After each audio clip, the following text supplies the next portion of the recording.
All right, so welcome to Wednesday coding class. Um, Again, for those of y'all that have your cameras on, thank you. For those of y'all that don't, if you can, please do. If not, that's okay too. Today we are going to focus. Thank you guys, I appreciate that. Today we're going to focus on some coding from Chapter 7 because your Chapter 7 exam is due today or tomorrow. I think tomorrow. I just put it up on Google Classroom this afternoon. So it is there and ready for y'all. Now, what's good about that is that the stuff that we're going to do in this coding class is way more complicated than what's on that quiz in Google Classroom. So if y'all go through this and you have a good understanding, y'all should be fine for that too.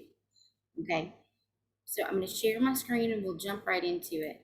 And I chose to go over the Chapter 7 stuff because number one, I like the pregnancy coding. It's some of the only coding that I actually find really interesting. And number two, it's a little bit more complicated than some of the other stuff because there are the codes for pregnancy are not just in Chapter 15. There's also a lot of Z codes that will apply to pregnancy and states of being pregnant and things like that. And regular prenatal checkups, it's actually a Z code and not a pregnancy code. So I wanted to go over some of this stuff with y'all. So I'm going to share my screen.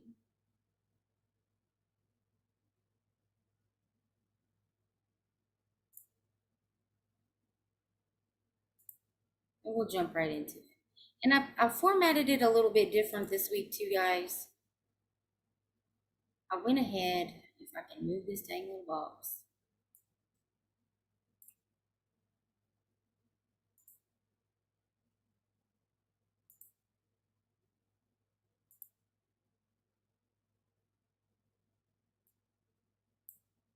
All right. So hopefully y'all can see. I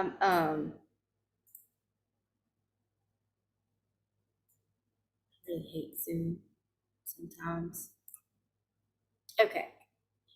I went ahead and put the codes along with kind of the path they took to get there on here so that we can work through it and y'all can see how they got to where the answer is. And also, these examples all came straight out of the workbook. Your step-by-step workbook that goes along with your textbook, these are straight out of those chapter reviews. And if y'all ever want extra practice, break open that workbook and check out what's in that chapter. They are great for that. And just like in your textbook, a lot of the answers can be found in the back of that book. So if it's something you come across that gives you trouble, you have the answer that you can kind of work it in reverse to see how they got there. And a lot of times, guys, doing that will help you remember things a lot better. You'll just retain more information that way. So let's get right on into it. All right, so pelvic peritonitis following ectopic pregnancy without intrauterine pregnancy. All right, and they're looking for two codes. And also, guys, I wanted to remind y'all on your quizzes and your exams and stuff, if they have two blanks, they want two separate codes, okay? So that's a little hint. Some of y'all are missing that second code on some of the exams. So just watch out for that. So the first one we're going to look up they have is pregnancy. That's the condition, right? So we're going to look up pregnancy. And then ectopic. And then I think it just has ruptured attached to it. That's not relevant to what we're doing. But that's where you would start in the alphabetic index is pregnancy. Okay, and look for ectopic. And then the other condition is the pelvic peritonitis. So the peritonitis is going to be your condition. Pelvic is just the area that it's in. You can probably have it in more than one area, more than one body part. Okay, maybe not. Peritonitis following ectopic or molar pregnancy. So maybe that's just a female body part thing, peritonitis. I do not know what that is. Again, no medical degree. But we're going to look up pregnancy, ectopic, in the alphabetic index and then follow it over to the tabular. And you'll come up with 0 or 0.90. And y'all, again, the zeros on the end, or you have to put those on there. Do not leave them off. Do not leave off your decimal points, and always capitalize the alphabet in the beginning, right? Your letter in the beginning, always capitalize. And then your second one, you're going to look up peritonitis, because that's your symptom, not your symptom, but your illness or your injury. And then apparently it'll indent down following ectopic or molar pregnancy. Okay. So let's see. My new students, have any of y'all gotten your books yet? I don't think any of y'all have. I sent an email on Tuesday morning, I think, and I have not gotten a response yet. I still hadn't received mine. You haven't gotten yours yet either? No, ma'am. Okay. I am hoping that they will be in any day, y'all. Like I said, I've inquired. I sent an email to the people that ship them out or order them to get shipped out, and I haven't gotten a response yet.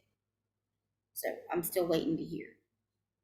But I'm hoping once we get into the next module, which we're pretty close to there, right? 5 more days to this module, and that's it. Once we get into the next module, we're switching from ICD-10. We're almost done with ICD-10. We're going to be switching to CPT coding. So that's switching from one manual to the other. So I'm hoping that y'all will get your manuals before then, because I don't think that there is a CPT app. I know you can find them with Google, but I don't think there's a specified app for it like we figured out with ICD-10. So I'm hoping to hear something about y'all's book soon. All right, so does anybody have any questions about why we have these two codes? Or y'all understand why we have both of these codes that are attached to this scenario?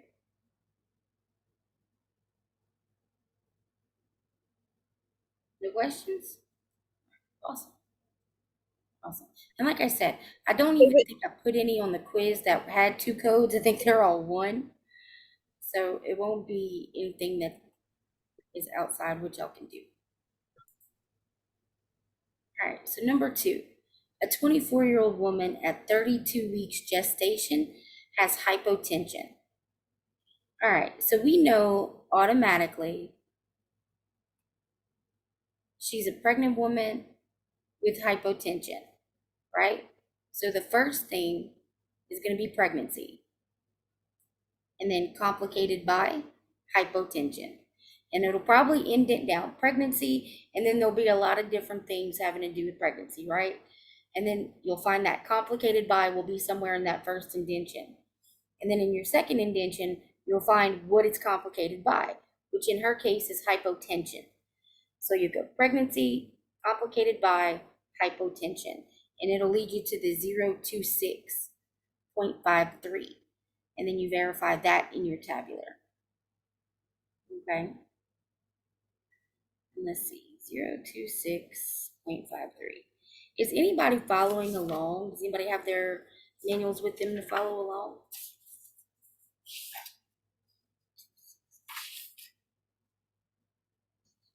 I'm actually looking on the app.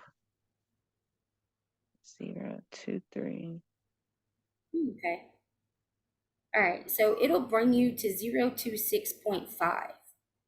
And then you have to determine whether it's 50, 51, 52, or 53, depending on which trimester they're in, or if it's unspecified, okay?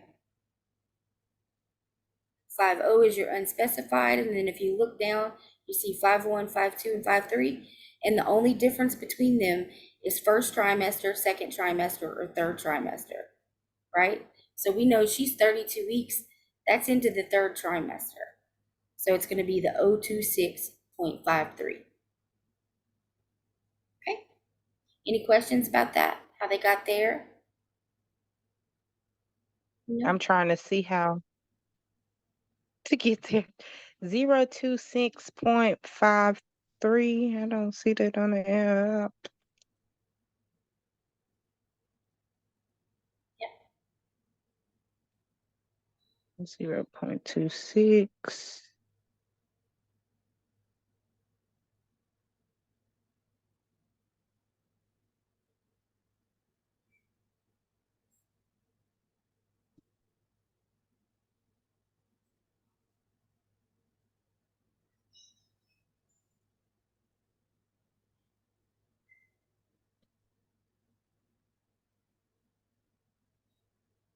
Yeah, it skips all over 5.3 on this app. Try 026.5 and see what it comes up with. See if it'll let you like click on that or expand on it or something like that. And that's crazy because it goes from 026.33 directly to 0.26.6. Oh, wow. Yeah, it skips. Can you search it by word? I searched pregnancy. Let me see. Pregnancy, let me try hypotension.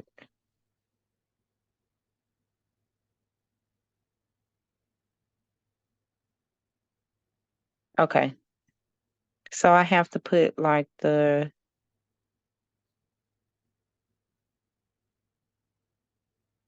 hypotensive behind it, the pregnancy, in order for it to pop up. Right. That makes sense. Okay, so it makes sense now. 32 weeks.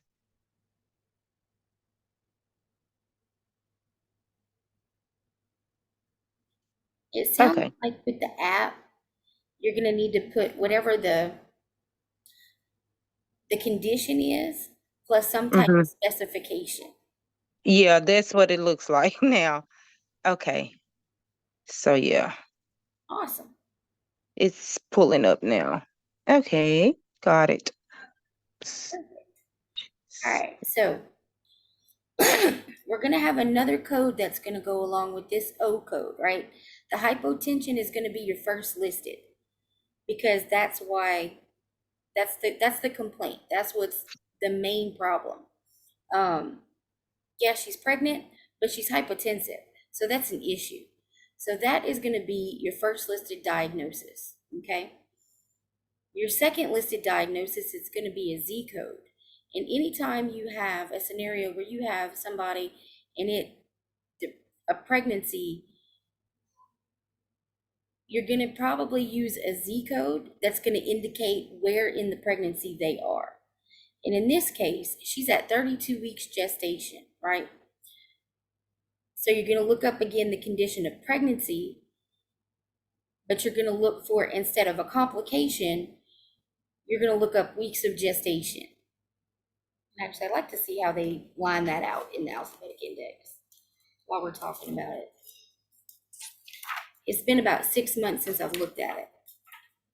So I don't remember everything off the top of my head. Yeah, see, pregnancy has what? Pages and pages in the alphabetic index. So we're going to go to weeks of gestation.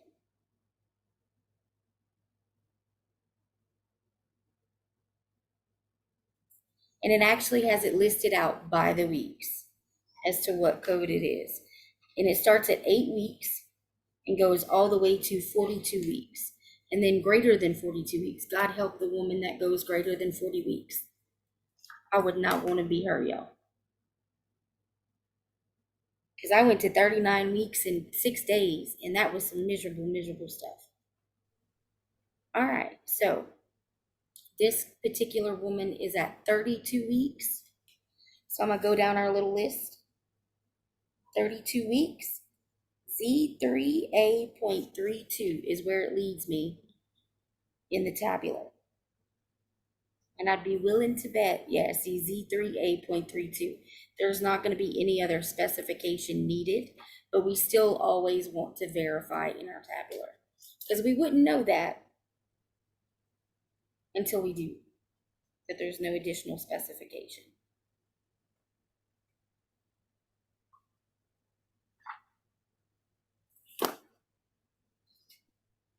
All right. And if you put on the app 32 weeks gestation, that code automatically pops up. That one and another one, but it's for preterm. For preterm? Yeah, when you put in on the app the 32 weeks gestation, Mm-hmm. two codes pop up for the preterm newborn gestational age 32 completed weeks. And then you have the 32 weeks gestation of pregnancy. It's going to be Those that are the, second one. yeah, the Z one. Yep. And it's good that they bring up both of them, because that would be the code that you would, that first code, you would apply Mm-hmm. that to the baby if it were born at 32 weeks. Okay. Awesome. I'm glad it gives you all the options. All right. So any questions about that? Anytime you see that they list specifically how many weeks of gestation, you can add that Z code on there to indicate where they are in their pregnancy.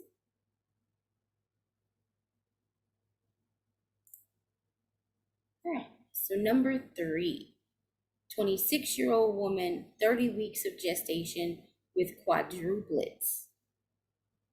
Oh, Lordy B, quadruplets. All right. So you'll see over here that they have pregnancy and then complicated by, multiple gestations, quadruplet. Okay. That is 1, 2, 3, 4, 5, 6. That is 6 characters long. So that's as far out as you're going to have to go. They're bringing you right to the code with that. So let's see, pregnancy, complicated by, mm-mm, mm-mm, mm-mm, mm-mm.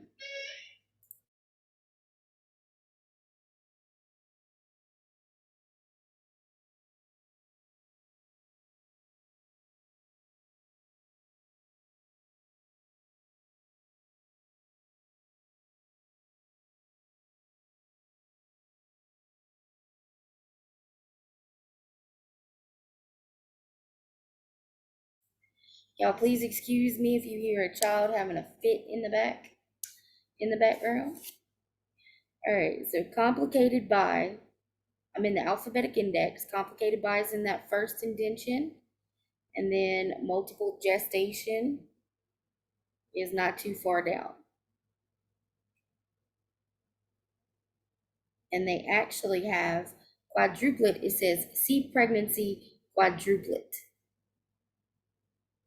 All right, so quadruplet is going to be way down the alphabet from complicated by.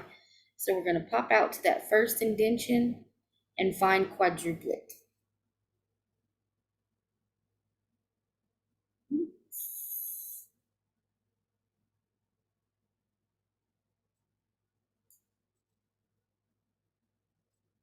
All right. So a couple columns over, you're gonna find quadruplet, and it brings you to Z, or I'm sorry, Z, 030.20.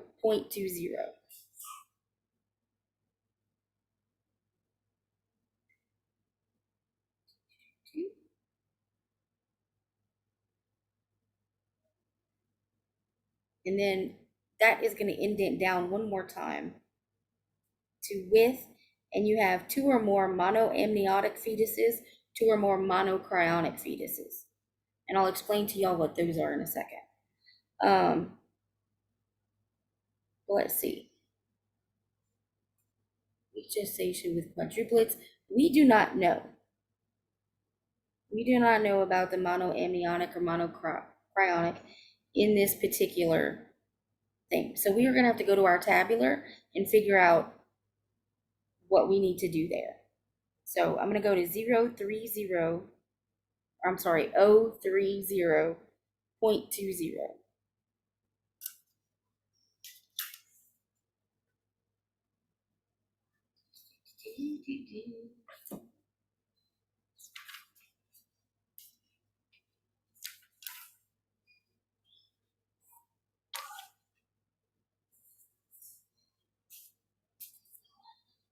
All right, so you can find that on page 1160 in the tabular.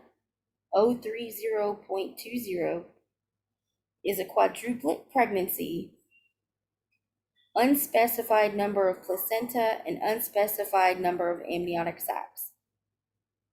Okay, so I don't know if many of y'all are familiar with multiple pregnancies, but basically, it's the difference between identical twins and fraternal twins. And they can be, you can have, it gets kind of complicated because you can have monoamniotic or diamniotic, or you can have monocryonic or dicryonic twins. And that's basically the difference between, there's either one amniotic sac or two amniotic sacs, mono and diamniotic, right? And then the mono and dicryonic is the basically the fetuses. If you had, like, there was, if they're identical twins, they were one cell that split into two and made two different babies. Fraternal twins are two different babies just at the same time. Okay. And I know that's a little bit complicated, but in this particular scenario, we don't really know which,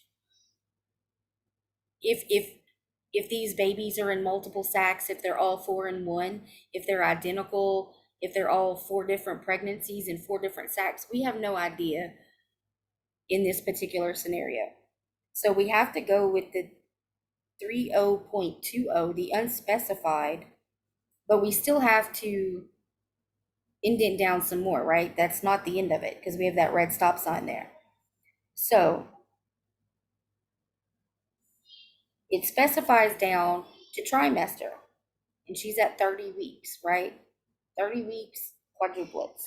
So that is going to be the third trimester, and that's how we get to code 030 or 30.203. Okay, because unspecified. Now, if we knew more about the twins, more about the amniotic sacs, or if they were identical or fraternal, we could go on to these other codes like 030.21, quadruplet pregnancy with two or more monocryonic fetuses. Okay, it gets more complicated. You can specify more by what kind of twins or what kind of multiples they are. All right, so any questions about how we got there? Nope. Now, guys, if y'all go back through, those of y'all that are at work or don't have your books yet or whatnot, if y'all go back through and y'all come up with questions later about how they got to where they got, you think of something later, please come back to me and get with me so I can clarify it for you, okay? Your questions are not limited to just in this meeting. Anytime y'all have questions about anything, go ahead and text me so we can get you worked out. All right, so, and just like with that previous example, we have 30 weeks gestation, so we're going to use a Z code to indicate what week of pregnancy she's in. So it's going to be pregnancy.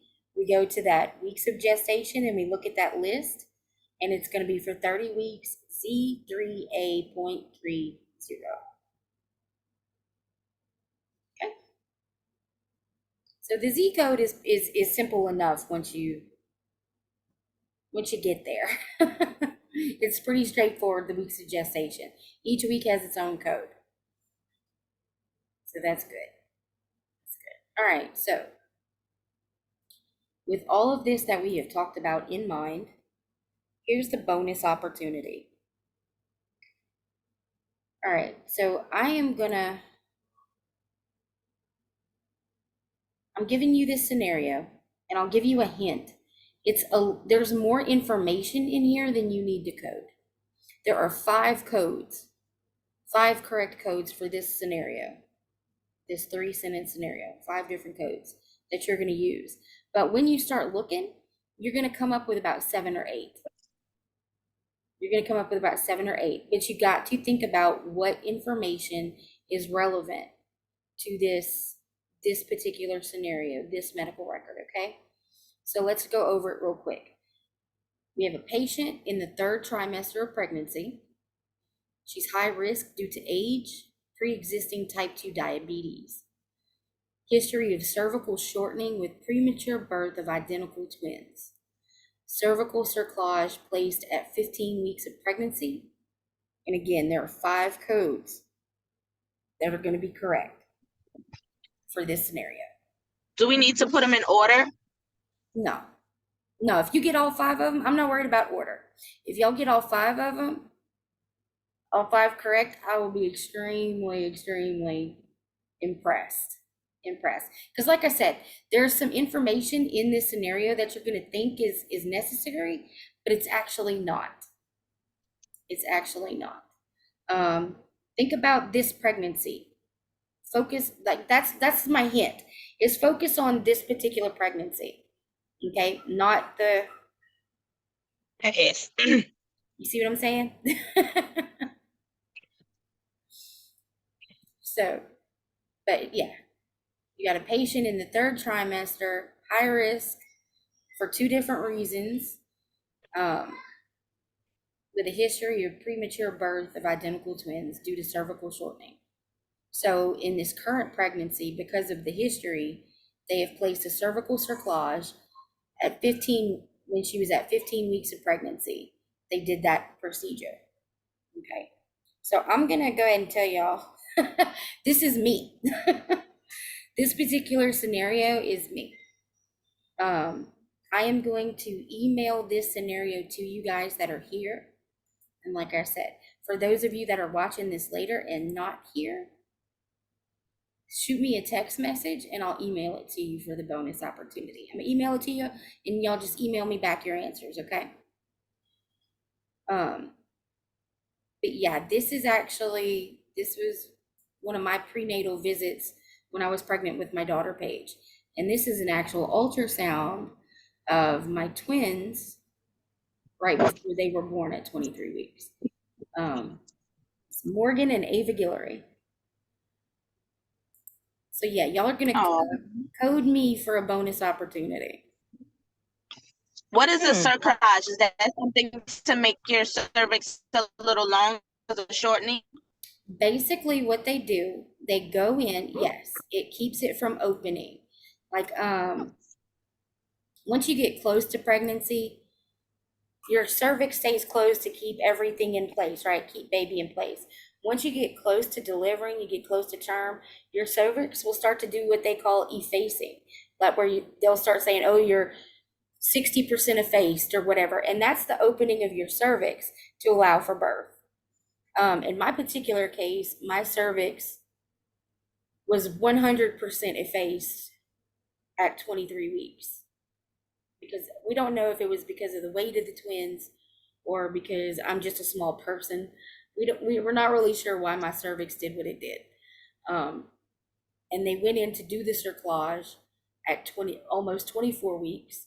I didn't quite make it 24. I was at 23 weeks and a day when they went in to try to do the cerclage, when they figured out that my cervix was trying to open just way too early, way too early. So they went in and did tried to do an emergency cerclage the next day. Unfortunately, I was so effaced that the amniotic sac that my babies were in, because they were monocryonic, monoamniotic. They were identical twins, one egg that had split into 2 babies in the same sac. So what I feel like is almost a miracle.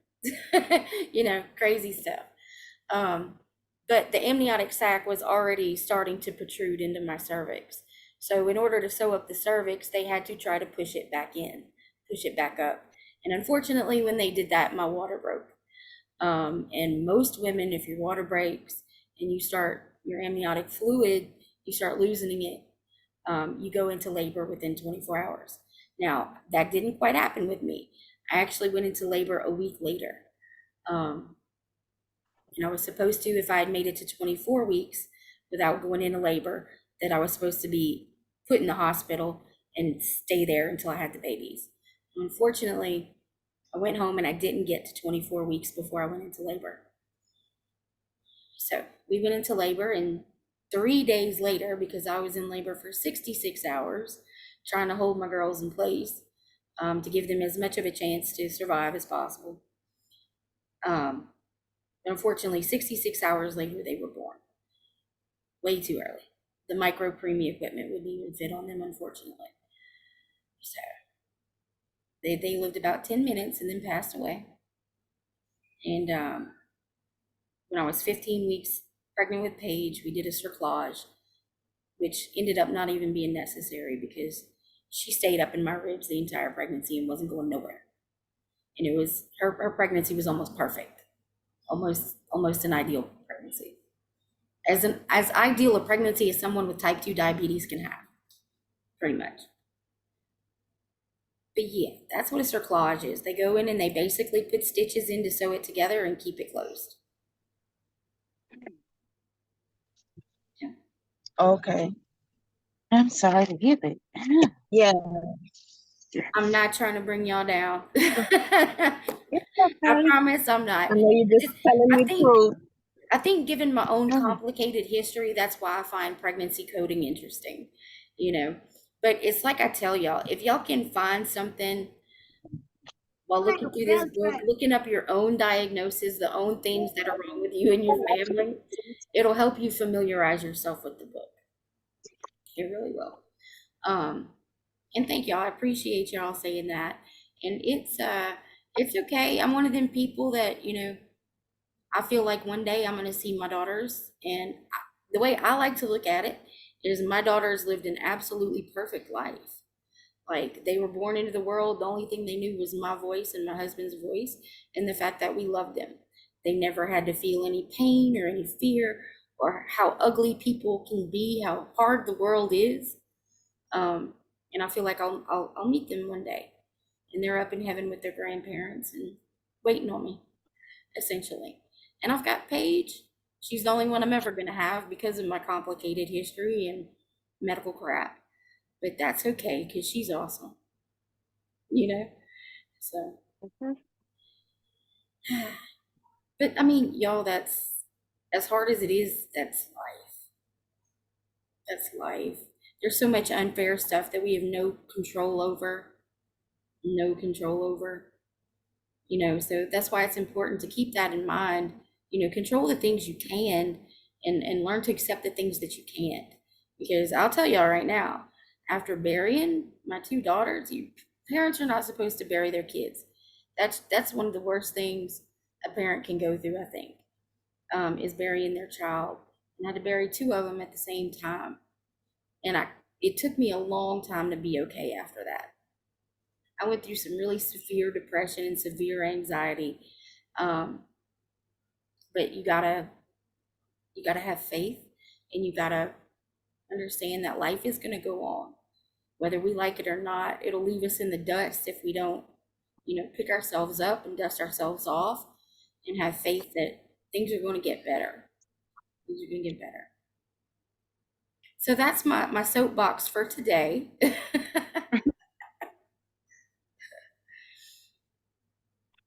yeah. All right, so chapter 7. If y'all were able to follow along at all today, you'll be fine with chapter 7, because like I said, all of those are, I think, one code scenarios that I put on there, so nothing too crazy. And then for the next 5 days, while we're still in this module, we're going to be reviewing chapters 1 through 7. Essentially, you're going to review over the next few days, and then you'll have a final exam on day 30 of 30, okay, which is next. Let's see, today's 25th, so next Wednesday. It's the end of the module. 8:30 to 3. So it's going to be over fast. We are still, as far as I know, scheduled to black out in e-learning tomorrow. I have not heard anything different today, so I'm guessing we're still on for that. As y'all have already seen, all of this week's assignments are in Google Classroom, and everybody that's on here is already in there, so great job on that. I've only got, I think, 2 or 3 of y'all that are not in there yet, and I know what's going on with 2 of y'all, 2 to 3. So I've only got 1 student out of all of y'all that I'm concerned about with the Google Classroom. So great job on that, folks. Thank y'all for that. If y'all have any issues uploading anything or saving anything to Google Classroom or in there, please just email it to me. I have several of y'all that have had issues uploading, and I don't know if it's something to do with the browser or something to do with a Google account. I'm not sure. I just don't work in Google that much to be able to troubleshoot it effectively. So if you're having trouble doing that, just copy and paste your answers into a regular document and just email it to me. Because I've got to transfer all those grades from Google to e-learning anyway once it's back up. So it doesn't matter where it gets to, as long as it gets turned in some kind of way. Okay. Any questions about that? Google Classroom or Blackout, anything? I have one from the 6th. It said it's missing, but I was unable to see the PowerPoint.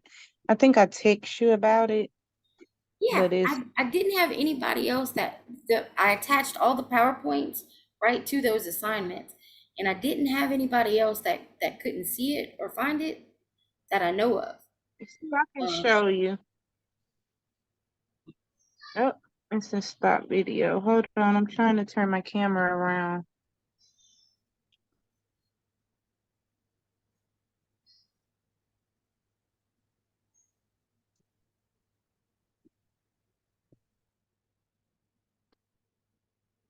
Let's see. Jazz. Are you able to see it?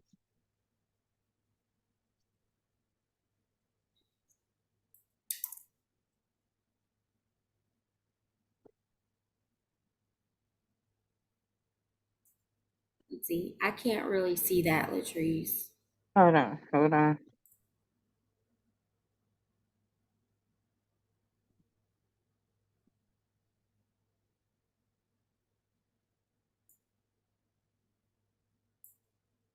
I'm gonna go to my Just take a picture of it with your phone and text it to me, okay. what you're seeing, and I will go ahead and email you a copy of the PowerPoint.